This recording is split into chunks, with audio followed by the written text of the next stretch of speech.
Hi there, new PsyScope 1.4. So as usual, make a quick tour. So I will reset to default spectrogram. Okay. So new version. It has been revised with Juice 8, so it's much faster now because Juice 8 got Direct2D hardware acceleration, so it will use GPU to compute the graphs, the path and the image much faster. So it's quite a big graphic improvement. So the only drawback is you need at least Windows 10 now to fit just 8 specification, but it will be much faster. Previously on 4K screen it was kind of sluggish as soon as you were making big UI. Now it's much faster. It's constant 60 FPS. So here I'm on a 4K screen. Even if I'm recording, I can show many layers and it's really fast. So that's cool. So now I've deprecated the OpenGL is moved because it was less efficient than Direct2D. Direct2D will be automatic by default if available, and nothing special to do here. So just a few changes. We have a new custom number of bits. So some people requested on if you go on the, I've revamped the menu a bit, and if you go to synced menu, we can have custom number of bits. So maybe if people use 5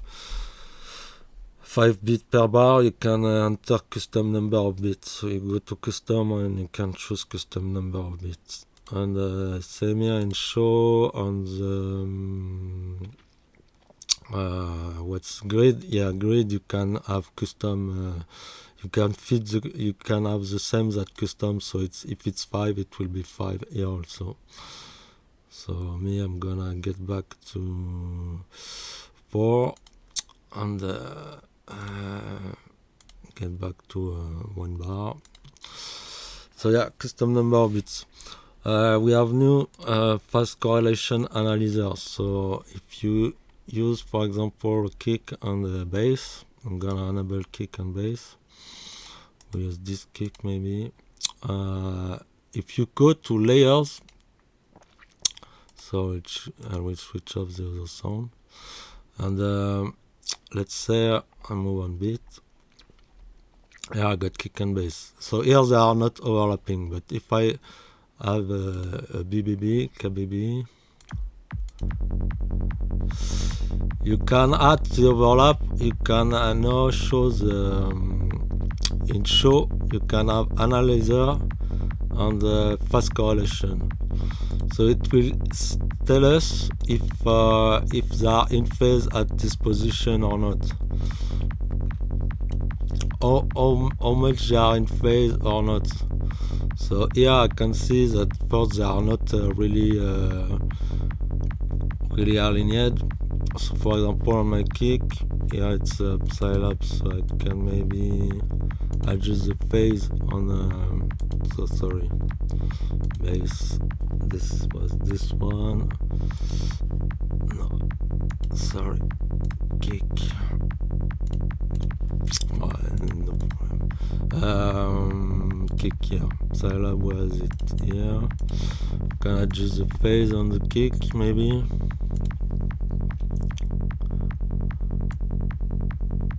And we see here it's completely out of phase.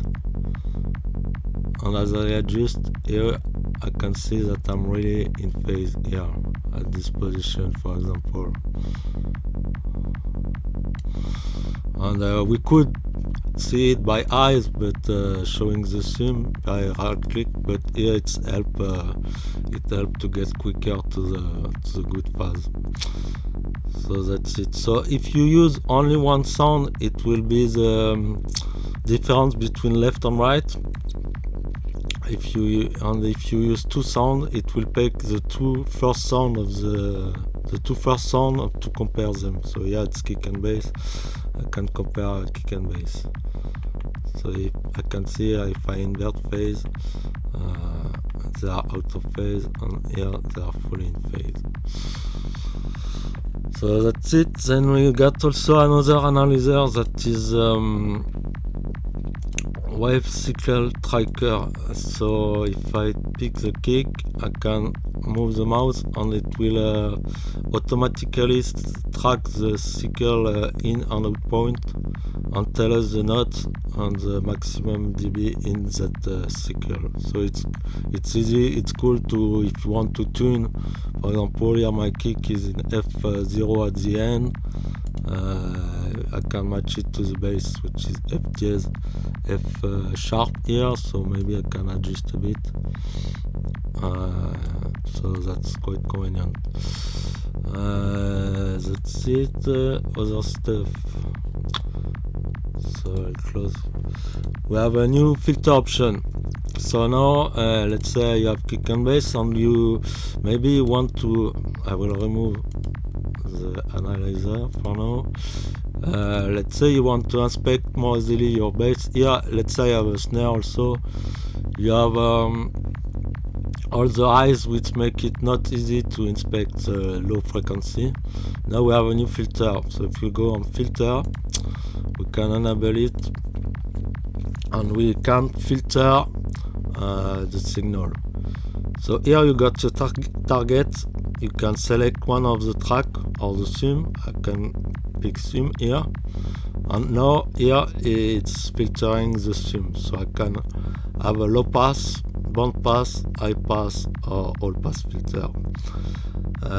So the filter can show all or only the frequency response, the phase response, the impulse response, and the window when it's linear phase.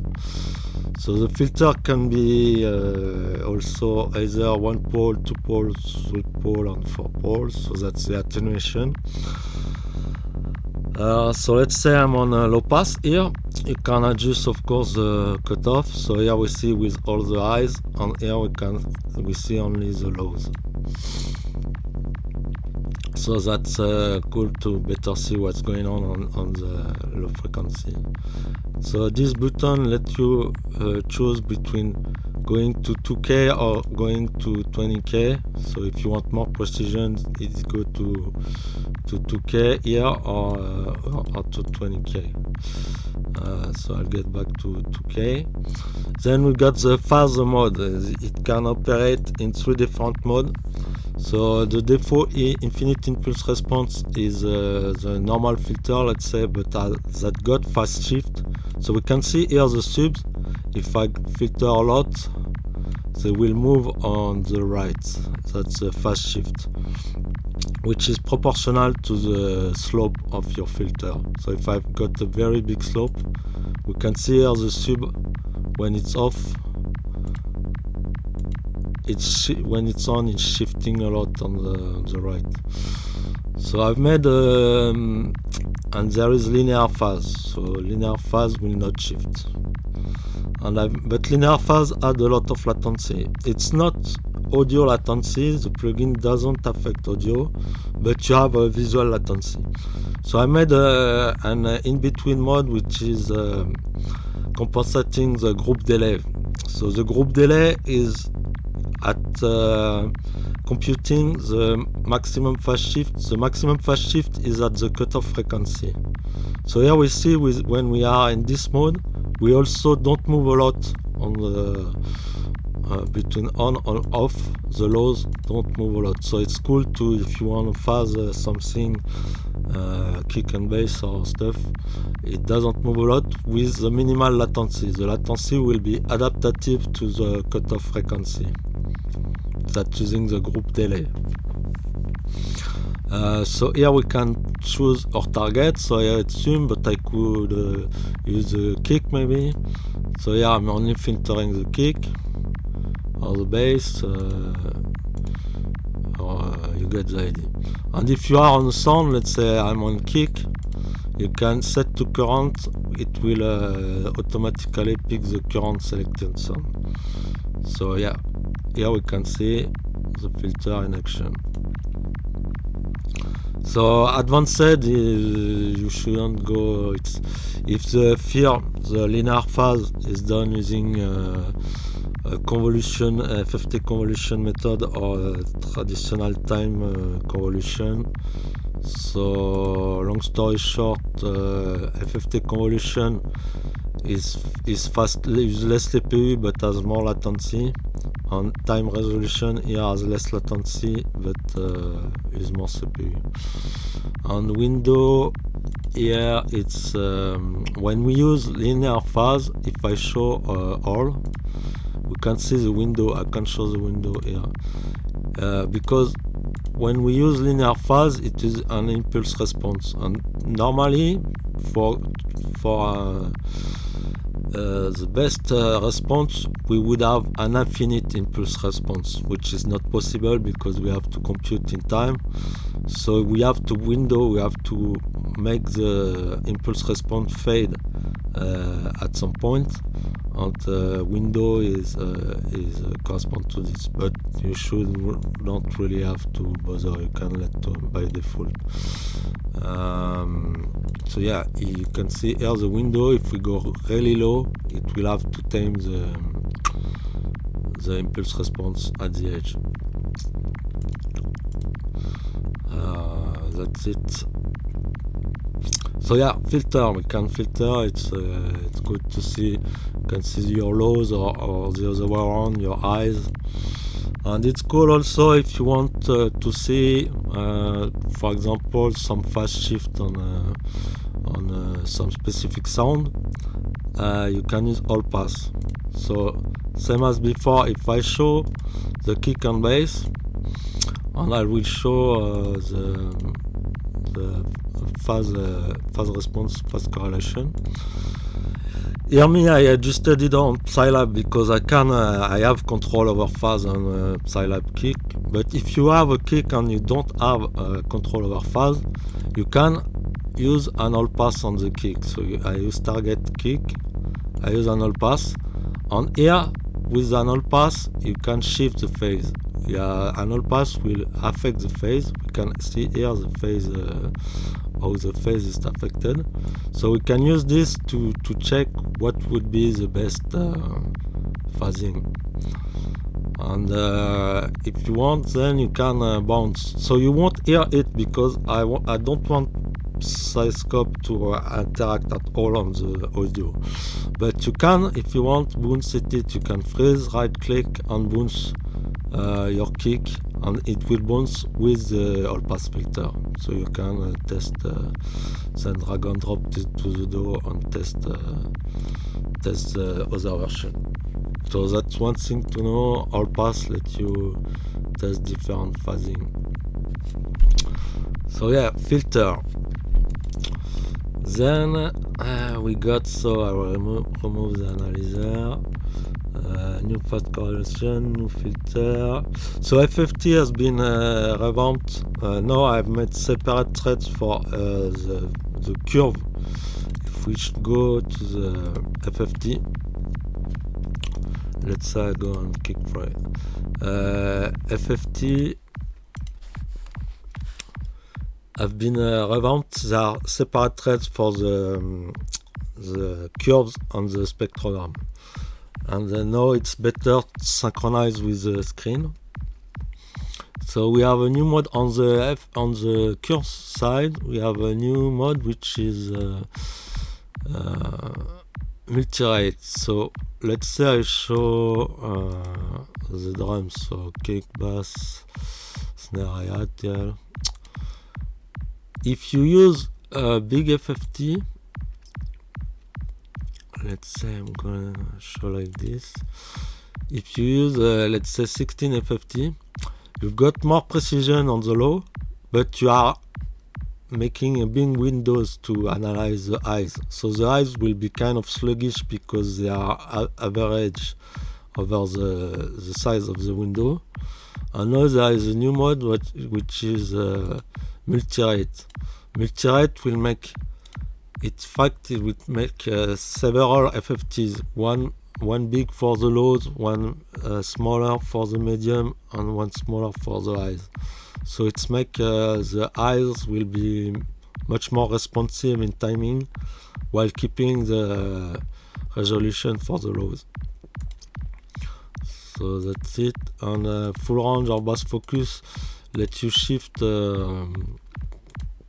if you use say 4K, we have not so much resolution in the lows, but if we use bass focus we get more resolution, but instead of going 20K it go only 10K then. So that's it. If you want more inspect the lows while keeping quite small FFT, it can be cool. So everything has been, the menu have been changed a bit, but globally it's same as before. The big change now are from the spectrogram. In spectrogram, so I'll show the spectrogram. First it has been latency compensated. So if I'm gonna shift a bit so we see more. So the media, the transient is aligned with the middle of the FFT window. Previously it was shifted. Okay. So the new stuff is we got now. So as you know, probably FFT is always a trade-off between time resolution and frequency resolution. And we can see here, for example, on a chirp. I'm gonna show a chirp which is just a sound going from low to high, like this, a sweep basically.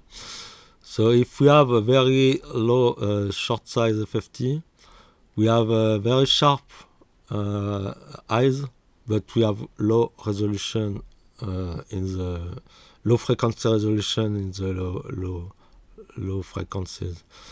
And the more we grow, the bigger the FFT, the more we get precision on the low, but we lose time resolution on the highs. We can clearly see here at 16K it's really smeared. But now I've made a new mode which is sharp mode, and by default it will be like this, I think. So if we enable sharp mode, it would make adaptive FFT, same as the curve. It will make smaller windows FFT and bigger. The lower we go on the frequency, the bigger the FFT. So we can clearly see the difference. It's much sharper on the time domain. So the idea, if you keep the highest possible, because this is the resolution of the final image, so you should have a 8 or 16K size, but the sharp mode will refocus on the time domain. So if we go lower, we got the warning here. It says sharp mode needs at least 8K. So for sharp mode, you should go at least 8K. 8K is a good compromise. And yeah, so here we can see we get much sharper detail. So for example, on a kick, if I don't use sharp mode, you see here at 8K it's quite spread out. If I enable the sharp mode, we have much sharper the transient we see, it's really sharp. So yeah, and then there are several modes. So multi-rate opti is the one that use less CPU. It's making so several FFTs, but it doesn't smooth them out. So they are done at different rates. So the bigger FFT is done less often than the smaller FFT. Then you have several modes. So the second one, which will be the default one, smoothes the thing out, so you don't get the steps. So yeah, here we can see the difference between no sharp mode and sharp mode. It's really sharp. Then we got lines mode, so you can show some lines. soft or sharp. And with this is, if this is on, it will compute the phase also, not only the frequency but the phase, to estimate true frequency from the phase derivative. So at it checks at each time it does an FFT how much the phase has moved to estimate the true frequency. So you can see it if we turn it on. The lines show more the true frequency. So you can see it here. It's we can have a really precise readout of the frequency. So yeah, you can also adjust all the other settings. Yeah, true fracs. And same than curves, you have got a mode which give more resolution to the low, but going then dividing by 2 the maximum frequency range or the full range. So yeah, that's sharp mode. Then we got also a new isometric view. So isometric view is a kind of 3D-ish view of the spectrogram. So by default it's like this, and we have we can invert, so the lows are here and the highs are here, like the curve. We can invert this and invert the placement. You have different placement, let's say, and you have if you use no lighting, so it will use the same color as the default spectrogram, or we can have a light at different lights, and this is a mix of the lights. Then we have a speed, the speed of the scrolling, and we got angle. And if it's more from top view or more from bottom. So we'll enable the sound maybe. And you can, if you click on the window, we can directly control the angle from here. So from top to bottom we adjust the angle. And with the middle button we adjust the 8. So here it's low 8 and we can raise the 8. So this is a shortcut. We also got the 8 control here. On smooth is when we got new data, if it's interpolated or not, if we smooth the 8 change over time. So no smooth at all, and if we smooth a lot, you get more smoothed 8. So that's it. So you can see all the sound, for example bass, noise, hi-hat. You can see the sum of them. You can see layers also. I will remove the light. So you can see here the hi-hats, the kick, the bass. Let's say I make a BB. Here we can clearly see the kick, where the kick hits, where the bass hits, etc. So just one thing to know is isometric doesn't work in stack mode. You will have a warning. But for every other sound or for sum, it's working, or layers. So that's it, isometric view. We cut the sound. What else? Multi-rate mode is done, sharpen mode, isometric. Then we have a lot of small improvement on bug fix. I'll let you read the change log. But that's mostly it's big news are this. So hope you enjoy and see you. Bye.